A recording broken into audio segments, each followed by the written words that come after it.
Hello there today. I just wanted to take a few minutes today and share my thoughts today. I'm going to be reading a couple of verses from the book of Hebrews, chapter 10. I'm going to read verse 23, 24, and 25. These are some really favorite verses of mine, and I believe they were kind of verses that really tend to give us some hope because in these days we certainly do need some hope. Let us hold fast, verse 23 says, the confession of our hope without wavering, for he is who promised is faithful.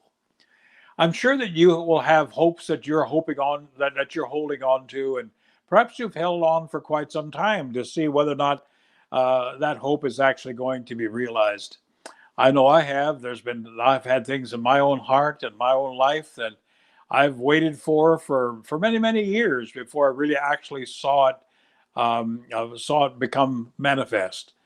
And especially today, with so many things that have been going on in society and the world, with all the things we've encountered in the last year, especially, people everywhere that I've heard from people, I've talked with people, I've read the reports. Suicides are up, and a lot of people are just feeling like life is really hardly worth living. And today, I just wanted to try to give us some. See if I could just give us some hope because it's something that really all of us need. And so he says here, says, let's hold fast to the confession of our hope without wavering. Now, this is a real key for us as a believer. We need to confess what we're believing for. We need to give a word. We need to what's going to work. We need to confess what we're hoping for. You're hoping for a better life. You're hoping for a victory in a certain area of life. You got to start confessing it. You got to start declaring it. I recently put a word on my podcast called "The Power of the Spoken Word," and the words that we speak really have a lot more power than what we give them credit for, because that really is what sets the environment in which we live. And so, when it says here that we are to hold fast the confession of our hope without wavering, one of the things or I should put it this way, one of the things that is applied to hope is a test of time, because that's where faith comes in. When we have a hope for something, in order for that hope to be realized, we need a time element in there. At that time can be very short or it can be long. It could be weeks, months, even years. There are things that I have hoped for, that Marty and I have hoped for, that's taken years to realize. But we got to keep hoping without wavering. And that's the real key, to get out wavering. But what is it that we need to do in order to keep from wavering? It says, he is, first of all, we've got to believe that he who promised is faithful. Do you believe the Lord is faithful to you? Do you believe that what he has promised, he will perform? I have found in my 50 plus years of walking with the Lord that he indeed is faithful to what he promised. And so we can get his promises through the word. We can get his promises as he impresses our spirit. We can get his promises through encouragement from other believers. And so this is why I said in verse 24, let us consider one another in order to stir up love and good works. Now, this is the reason it's so important with the next. I'll just read the next verse here as well, and I'm going to try to tie this all together in these few minutes we have together. He says, let us consider one another in order to stir up love and good works, not forsaking the assembling of ourselves together, as is the manner of some, but exhorting one another, and so much more as you see the day approaching. Here in Canada, there have been lockdowns for our churches for over a year. They're just now beginning to be opened up again, and so people are beginning to go back into churches.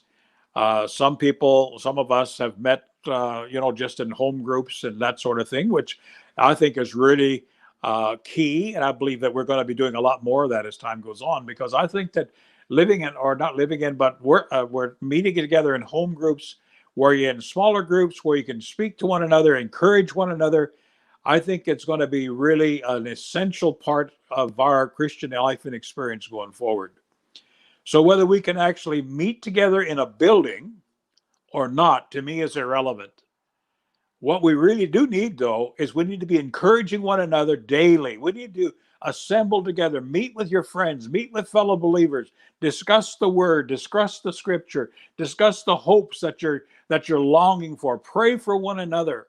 And even the more so as you see times marching forward, because the uncertainty of life before us is still very, very real. Who knows what tomorrow will hold? Who knows what next week holds? But one thing I am sure of, I do know who holds tomorrow, and I do know who holds next week. I got my tongue over my eye tooth and can hardly see what I'm saying. Anyway, I just want you to know that this is something that I want to do on a regular basis here. Just bring some words of encouragement, because we're in a time frame where we all need a lot of encouragement. So wherever you are today, whatever you're hoping for, regardless how long you've waited for that hope to be realized, let me encourage you today that don't give up. Hold that hope steadfast, and hold the confession steadfast of your hope without wavering, believing that he is faithful who promised it. So keep looking to him. Keep enjoying life. Keep encouraging one another, and know that the Lord is still on the throne, and he is still able to perform that which he has promised. So let's consider each other, stir up love, stir up good works as we communicate, as we share with each other in life going forward. I appreciate you watching. I'm going to be doing these on a fairly regular basis, and since they're live streams, I suppose I need to kind of let you know on Facebook and elsewhere where when I should say we're going to be actually running these. They're going to be posted on a number of places. I'm on several platforms, and you'll be able to find me. And here on Facebook, you find me on YouTube, on Rumble, on Odyssey. I'm on Odyssey as well as some of the other social platforms. So I trust you're having a good day, and I'll see you again next time for my thoughts today.